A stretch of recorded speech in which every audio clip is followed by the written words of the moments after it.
What's up guys, it's your boy, Barca Boy 103. Today we're going to be doing the match analysis from the match yesterday between Barcelona and Inter Milan, which of course ended 3-3 on the night with all to play for in the second leg next week, with of course Barcelona trailing twice in this game and making a comeback of course to even the score line and of course giving themselves a chance in Italy. On Tuesday, we're going to be discussing some of the key details in this match, some of the players' performances, the team's performance, some post-match quotes, injury updates, and one of the key deciding factors in set pieces defensively from Barcelona as well. Before we get into it, make sure you guys smash that like button down below and let's try and get to 200 likes on this video. It would be very much appreciated. And also, if you are new, make sure you subscribe down below if you haven't already, and let's get into it. Now, the first thing that we learned from this match is the vulnerability of Barcelona against Inter style of play in, of course, the defensive aspect of the game. You can see here on the screen the SofaScore ratings for the starting 11. Not too many of those players are in the above average category, with the defensive ratings of course being the lowest. If you look at the average positioning of the players in this game, the left hand side is the starting 11 and the right hand side is with the substitutions being incorporated. Again, nothing really too new. You can see how deep Araujo was playing in the second half and also how deep Kounde was playing over the course of the 80 minutes that he played as well. Inigo of course holding more the left hand side than he was down the middle. Very near approach from Ferran, Rafa, Danny, Pedri and Frenkie, but to be expected. We can see how more open we were in the second half as well. Now, in terms of the stats for this match, they're very interesting. Firstly, possession wise, 72% for Barcelona, 28 for Inter. In terms of XG, 1.39 for Barcelona and 0.91 for Inter, and again ending 3-3. Absolutely crazy. One big chance for Barcelona, 19 shots, 0 goalkeeper saves from us, 7 corner kicks, 10 fouls, 683 passes attempted, 11 tackles, 11 free kicks, 1 yellow card. In terms of the shot map, you can see the shot map of course down the middle of your screen. 19 shots in total, 9 were on target, 3 hitting the word worked, 5 off target, 5 blocked, 11 inside the box and 8 outside the box. So a lot of shots out from distance in this game, which is less than our norm per se. In terms of the big chances that were scored in this game for Barcelona, there's 1 for us, which means that we didn't miss a big chance per se. 37 touches in the penalty area, 2 fouls in the final third, and of course 0 offside on our end that was committed. If you take a look at the average to play of where the match was spent in this game, 45% of the game was spent in the Inter Milan final third, with 38% being on the halfway line and 17% in Barcelona's final third. That is probably one of the lowest percentages I've seen in a big game this season, which shows how clinical and how poor we were defensively that Inter were able to capitalize that much on that less time spent in our final third. 621 accurate passes, 23 throw-ins, 85 final third entries. In the phases in the final third, we were successful in 85% of those, 69% success rate in the long balls as well, which is quite high, and only 7% on crosses. Only 2 crosses were successful out of the 28 we attempted. In terms of duels won, Inter battered us 50% in favor of them, 44 for Barcelona. We were dispossessed 6 times on the ground. We won 53%, in the air only 18%. Dribble-wise success rate 61%, but again Inter's success rate was 82%. In terms of tackles won as well, we did have overall 73% and they had 54%. So again, the key issue here is defensively Inter Milan penetrated us in a way that we haven't been done so this season, and also they were just so clinical in those chances as well. We've seen a few La Liga teams get some chances in behind but weren't clinical, but Inter showed us not only would they be able to get stuff in behind, but also how dangerous they were and how effective they were in those key areas with a little time spent. They didn't even average an XG, a goal in this game, and yet they walk away with 3. That of course all comes down to Barcelona's vulnerability in the defensive third. Now, the second thing that we learned from this match is, of course, everything will be decided on Tuesday in Italy. And I also want to discuss the post-match quotes from everyone, basically the Inter players, Inter manager, Barca players, Barca manager. Before I get into that, I want to give you guys some key updates around the first team. Firstly, of course, on Kounde, it is confirmed that he does have a hamstring injury, which means he'll probably be out for about 2 or 3 weeks. Definitely missing the second leg next week. Definitely missing El Clasico next week as well. He'll be back in that probably the final week of the season. If we have a Champions League final, he'll play that. Probably play away this MMS. Maybe catch that Villarreal game, final home game of the season. Depends, of course, how he recovers. Hopefully, with him being very well fit, he can recover as quickly and effectively as possible. We'll wait and see later on today after the test how serious the injury is. But I think the best and worst case scenario is of course out for the season, which of course is only one more month, so 4 weeks. I think best case scenario, he'll be back for the Villarreal home game. I think a week and a half away from a Champions League final, if of course we end up making it. Some positive injury news is on Balde and Lewandowski, with both having good chances of being fit and available next week. Balde should be available second leg. He probably will be available this week against Valladolid, maybe get some little minutes for fitness and stuff. Lewandowski's a bit of a race against the clock for him. I don't think he'll be it's quite clear that he won't be in the squad list this weekend, but definitely can be in the squad list for the Inter game. And if he is of course in that squad list, maybe flick to the side to take the risk on him. We'll wait and see on that. But let's get into some of these quotes after the game. I think they're very interesting to what we've seen from recently. First, we have some quotes here from Raphinha, saying that playing at home, the feeling is that we could have gotten a better result. It's unacceptable to concede so much at home, and we have to credit Inter for that. Of course, you look at our last 3 home games, we can see 6 goals, 3 against Celta, 0 against Mallorca, then 3 in this game. Our obligation is always to be winners here, but well, it's not the worst result either, and we'll give everything in the second leg to qualify. Also, here you have a stat very interesting: the most distance covered in this game, with Mkhitaryan and Barella topping it. Frenkie, Rafa, Pedri, Inigo coming in at around 11 to 10 kilometers. Then Bisek, Serbia, Bastoni. Then you have Lamine, Yamal as well. So they ran a little bit more than us, again, since they are playing a bit more open. They were, of course, defensively a lot more heavy. That's probably why. But again, the fact that we have the majority of runners favoring us is, of course, no mean feat. But again, it's quite even in that aspect. Bastoni coming out saying that Barcelona is the strongest offensive team in Europe. Raphinha was asked in the 20 minutes that you were losing 2-0. What came to your mind? Said nothing. Keep calm, trying to play our game and come back to the result, which of course was important. My goal, I have this shot in me. It's a bit powerful from outside the box, and I try to do my best to put it on goal. In the end, it went in. Of course, Dumfries, who of course got man of the match, saying that we played with our heart and I'm proud of that. The result isn't bad. Of course, we want to win, but I think it's a good game and everything is of course open, and we'll wait and see what happens. Barca is saying that they've gotten to us 3 times and scored 3 times. We need to improve our set pieces a bit. Again, very good point. What it means by got at us, of course, they had 3 chances and they scored 3 of them. Maybe you can count the offside one as a chance as well, but you know, bit not really, you know, a chance on paper. Looks saying in the first half we had ups and we had downs, and the second half was spectacular. In Milan, we will play the final before the final. We're talking about the Champions League quarter semi-finals here. The teams are big, they have experience, and they have showed it today. They had an advantage on set pieces with 4 or 5 tall players, and they took advantage of that. So again, that's very important. We'll talk about set pieces later on. Lamine showed us the way. His goal to reduce the deficit to 2-1 was very important. Having with the team, we did a job, and we have to keep on fighting on Kounde. We'll have to wait and see for the test tomorrow. Marcus Thuram was asked, is Lamine Yamal the best player in the world? He said no, there's 2 French players that are better in Mbappe and Dembele, where he comes third, which of course bit of favoritism there, whatever. Kubar saying it's great to see Lamine, a young man like him, and I hope he gives us more matches like this. The fans have been spectacular. We deserve it. We want to give everything to them and the club as well. This year we are performing at a spectacular level. They can't give us up for dead. I've never imagined at this age I'd be playing Champions League semi-finals, starting for the club of my life. But I'm handling it well. My family always helps me in everything, and I'm very happy to be here.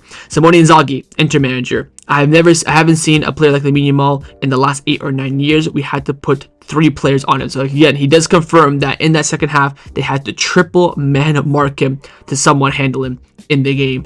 Barcelona's strategy is risky, but it's paying off. They scored over 150 goals this season. They've already won 2 titles, and they're still competing for 2 more, but our match was at a very high level. Sommer, Inter goalkeeper. We played away from home. We knew it would be a difficult game. We knew we had to defend well, run a lot, work a lot, and it worked a lot. I think scoring 3 goals is very good, very important. I think it's a good result overall. Lamine, well, he's a great player. He always comes in deep, tries to dribble. We try to defend him as well as possible. He scored the first goal, and it was a beautiful goal. He's a great player. Varane, we came out half asleep and paid a heavy price for it, but we reacted well. We must learn so that we don't, so it doesn't happen again in the second leg. Bastoni saying that Lamine Yamal is amazing. There's not much to say about him. It's unbelievable that he's only 17 years old. The work that Barcelona is doing to La Masia is fantastic. For that, we know that Lamine, nothing he does is surprising to us now. He was motivated today, and he showed it. He's a very decisive player. And Zalgi saying again, talents like Lamine Yamal are only born every 50 years. Thuram, Lamine's a great player. Lamine Glaze saying that Barcelona is the best team in the world. We have now quotes from Lamine. We thought we could win the match, but we weren't thinking about the second leg. I'll try to give everything for my team. I want more and I want to win. And Zalgi, Barcelona is an incredible squad. They are teams built on foundations of many options and high skill levels. Pedri comes in, Gavi comes in, Araujo comes in. These clubs have completely different budgets and income than ours, and we have big heart. I never understood this because the players he mentioned there, Pedri, Gavi, Araujo, all from the academy. We didn't spend a penny on the. Actually, we bought I think Araujo for like $1 million or something like that, but and Pedri as well, to be fair. But acting like revenue and budget and stuff, we spend combined maybe what $5 million on these 3 players. So Lamine Yamal, people are praising me. I'm doing my job. I love playing football and enjoy it. I really appreciate what we did today. We played a great game, and of course the goals we conceded were pretty. We have to talk about them. We have to analyze them. But the way we played, the style that we played, it was fantastic. There's little Inzaghi talks about Pavard saying that he could have a chance coming back in the second leg, saying that Lautaro Martinez, their captain, most likely ruled out for the second leg. So we lost Kounde and they lost Lautaro for the second leg. On the second leg, Ferran said the second leg will be a final in every sense of the world because you play for everything for it, and we have to go out there and we have to be strong. Ferran saying that I would tell the Kounde to believe in us in the return leg. We're going to make it happen. Like saying Lamine felt some discomfort before the match, but everything was checked by the doctors. He got the green light, so he got to be able to participate in big matches. The quality of this type of players like Lamine is revealed, and he showed it today. It's a great game to have a player like him. Lamine saying we'll do our best. We are one step away from the final, and the score is now 0-0. I think we are the better team today, but that doesn't mean anything. We always have to win and try to qualify. Fully agree there with him. I'm very upset. We thought we could win the game completely, but now we're thinking about the second leg, and we're going to go win it. I think everyone was satisfied with today's match. For us, it is important that we continue to play the same way, in the same style, with the same confidence, believing in what we can do. Satisfied? I don't know. We did concede, of course, 3 goals. We have 90 minutes left, and we hope that it's enough to reach the final. That's our goal, and we will fight for it. We're in a very similar situation to where we were against Atletico Madrid in the Copa del Rey. I don't know if you remember that, but that's football. Of course, Copa del Rey, first leg in the Montjuic, 4-4. Second leg, we go there and we win 1-0. So Flick's comparing that scenario to this game, which again is definitely a possibility. So we'll see how that takes into affairs. Lamine coming out saying I felt something strange before the match. I went to warm up a little bit, and then there was nothing, and I was able to play. Every team, every opponent has their strengths. We know that they were good on set pieces, and we talked about that as well. So you knew it, you talked about it. It's still conceded 3. The Inter squad is very tall, physically strong, and has very experienced players. When you get the opportunity to take advantage of it, I was really impressed with this today. Again, hopefully you can nullify that.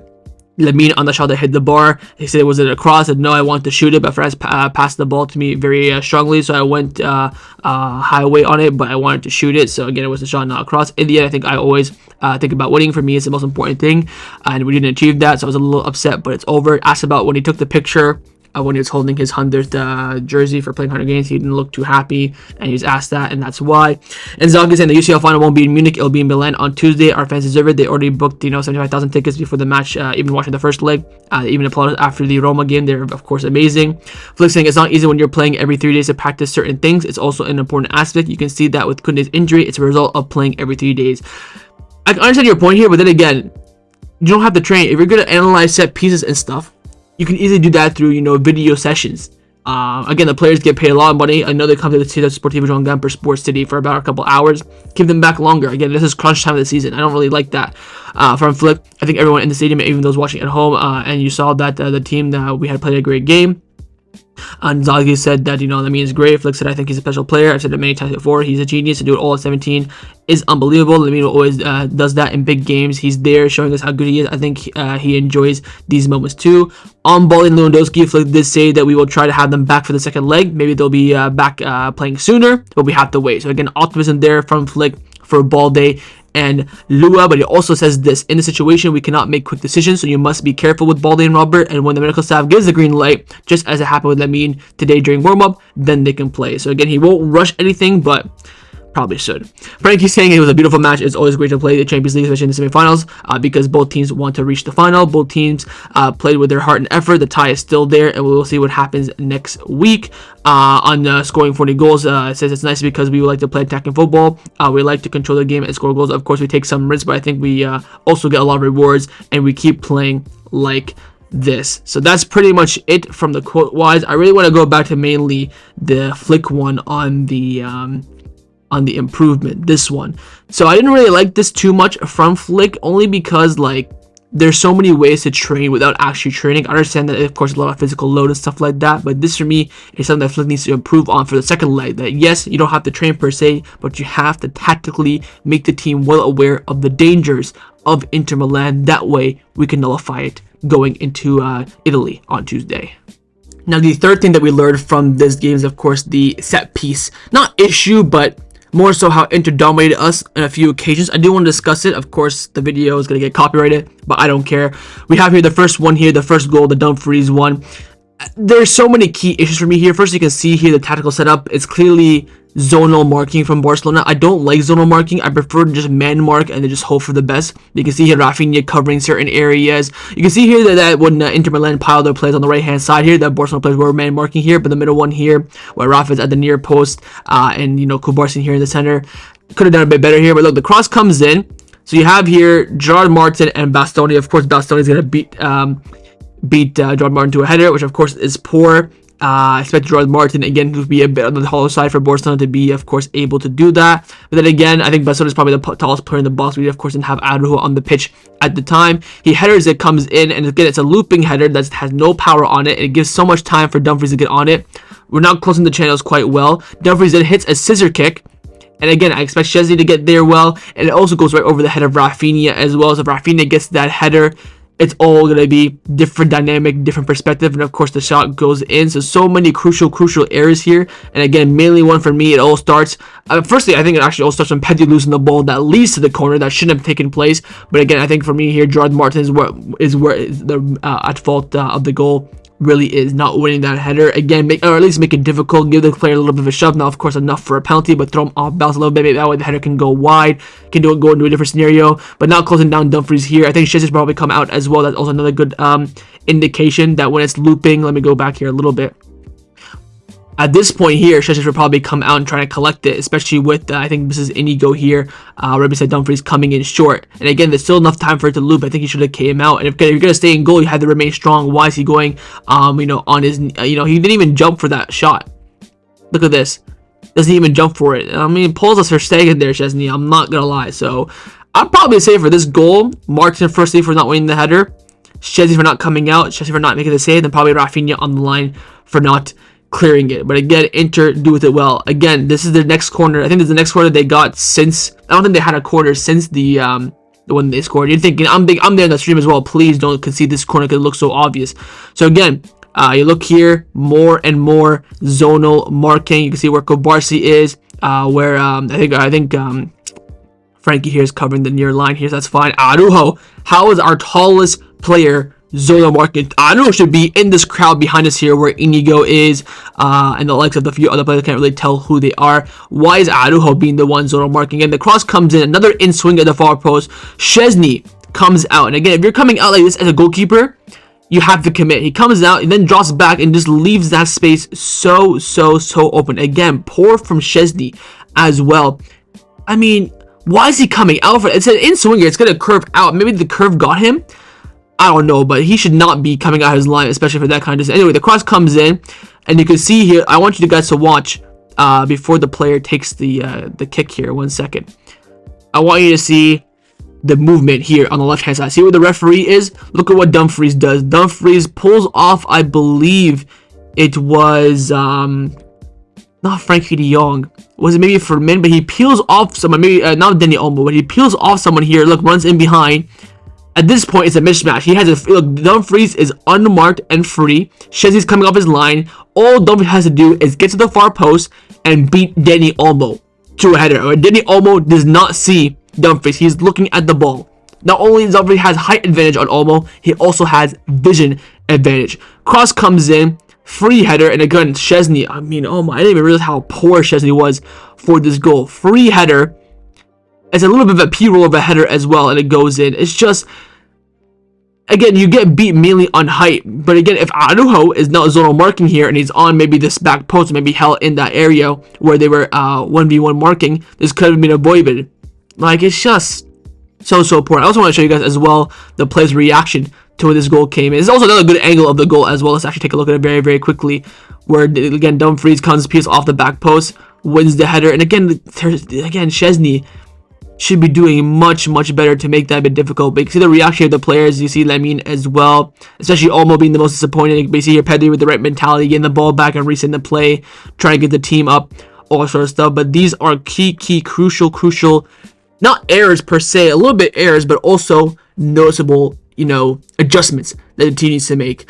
I think this probably guarantees Araujo to start in the second leg. Now that Barcelona know that they are a strong team on corners, maybe the Flick will have them set up differently. Again, we saw that we had 7 analysts for the Copa del Rey final on Sunday. Hopefully those analysts are looking at it, analyzing what to do in those key areas. Maybe starting Christensen. I know it's a huge, massive, monumental risk, but starting him some way, somehow, to get some height in there, because he is, of course, taller than Kubarsi and Inigo. The issue is our 2 starting center backs are not quite tall for a defender anyways. They're tall, of course, but they're not quite tall for a defender kind of level, especially when you're defending corner. It's easy when you're going for headers. You're just going with full power and full height, but when you're defending it, you have to stay in your own position. It's hard to get leap and stuff without momentum. But something very, very important here that Flick needs to analyze, discuss, and also figure out a solution for the second leg. I think that's probably where Inter are most vulnerable. That's where we're at our most vulnerable, especially against Inter, because the height thing is all going to be a mismatch. So something that Flick needs to resolve for the second leg. Now, the fourth thing that we learned from this match is the fourth thing that we learned from this match is how integral Frenkie de Jong was in this game, and how important he's become as a player for Barcelona in 2025, and how his performance was one of the main reasons why Barcelona didn't lose this game by more, but also a good reason into why our attack was very, very fluid as well. Got 7.5 SofaScore rating. You can see from his heat map as well, mainly playing as like an 8/10. He's not really there in deeper areas. You can see the heat map, how progressive, how high up he was. There's not too much defensive actions for him to be done. In the match, he played 90 minutes, had an XA of 0.12, 103 passes attempted, 100 completed, and 97% pass accuracy from Frenkie. 3 key passes. He attempted 5 long balls, completed all 5. He attempted 4 ground duels and won 3 of them. Attempted 3 aerial duels and won 1 of them. Only lost possession of the ball 9 times and had 1 interception, and also completed a total of 3 tackles. This is how integral and important Frenkie de Jong is in this system. That you can see why he, of course, dropped Casado is because of the output that he puts. Again, like Frenkie de Jong mentioned after the game, high risk, high reward football. We know how we play, and he knows that, and he's adapted to that, and that's why he thrives in that position way more than Casado. I think defensively as well, he still had a very, very solid game, and that's why defensively against a team like this, when you're playing a 3-5-2, you have a bit more open space, especially when they beat the press. A few times I think Nico Barella had a solid game where he was beating the press of Frenkie and Pedri, and once they beat that press, they have so much space, but Frenkie did his best to lock that down and not give them too many advantages, and surprisingly, they didn't go through it too much. Again, his passing was fantastic in this game, finding good tempo, progressing the ball forward as well. Found some very, very good, passes into space as well, I believe, in the second half. I think after Raphinha got the equalizer, but a strong performance from him, and a key player for Barcelona. Needs to stay fit. We gotta control his minutes very, very well, because his performances are always gonna be game deciders for us. And the fifth and final thing that we learned from this game is that, whether you like it or not, Ballon d'Or this, Ballon d'Or that, on form this season, based on the impact, style of play, Lamine Yamal is the best player in the world. 8.5 SofaScore rating. He turns up for the big moments, big occasion, of course, from the heat map, basically playing on the right wing. Played 90 minutes in this game, had 1 goal, 0.3 XA, had a 75% pass accuracy, again playing some risk passes there. 2 key passes, he attempted 10 crosses, didn't complete one of them. 2 shots on target, 2 shots off target, 2 shots blocked, attempted 10 dribbles, completed 6, hit the woodwork twice, 14 ground goals attempted, 8 were won, lost possession of the ball 35 times, which is quite high, but even when Messi had it, Messi probably averaged, I think, like a 15 to 23-ish, so that is quite on the higher side, but again, that just shows that everything was really going through him, and he also did not commit a foul in this game, and was fouled twice. What we saw from Lamine last night was a Jogo d'Or of Jogo d'Or, and I was, saying this during the live stream as well. I've never felt, this is the first time I felt where I'm just like, pass the ball to someone and pray. Since Messi, I'm like, yo, just give the ball to Messi, let him do his thing. That's how I was feeling in this game. And you can see in that first half when we were 2-0 down, every single sense of possession was going through Lamine. That's why Raphinha had a kind of a low-key game as well, because nothing was going through him. Of course, he got more involved in the second half. First half, Lamine just carries his team on his back in terms of creativity. And imagine he got injured in the warm-up. Oh my god. And this again brings back to my point of what happened with Barcelona in our poor period of November, December when Lamine was injured and how poor we looked. And I said that the reason why is we have no Lamine Yamal replacement. Of course, you cannot replace one of the best players in the world, but we had no player of the quality and traits and attributes of him in the team apart from him. And in this slick system and this style of play, it is crucial to have a player like him. Lamine is, at 17, being the best player in the world. I mean, even Messi didn't do that. And again, I don't like to compare them because they're two different kind of players, in my opinion. But the one similarity is that they both impact games massively. That is the key deciding factor. They both have moments of magic, of world class, where the team just relies on them and hopes for the best. And he delivered yet again. People talk about he doesn't score goals in La Liga. I don't care. Got a goal in the a lot of the big games this season in terms of the cup games, Copa, La Liga, and Champions League, goals in Clásicos, goals against Dortmund, goals against Benfica. What more do you want from him? He's an absolutely GA machine as well, with almost 40 in his first full season. Remember last season he was in the first team, but he wasn't started week in, week out. He's now starting week in, week out, of course, at the beginning of the season, and he's almost producing 40 GA for the first time. It is absolutely mental what he is doing. He's by far away the best player in the world. And again, I still said on this point, I've been saying this point since October, I still believe in this system and in this team, he's the most important player we have. That was a match analysis from the match yesterday between Barcelona and Inter Milan in the first leg of the Champions League semi-final. Hopefully you guys enjoyed this video. If you did, of course, make sure you drop a like down below, and of course in the comments down below as well, let me know your thoughts on everything we did discuss. And of course, make sure you guys subscribe down below if you haven't already, and I will see you guys next time on the channel. Take care and Forza Barca.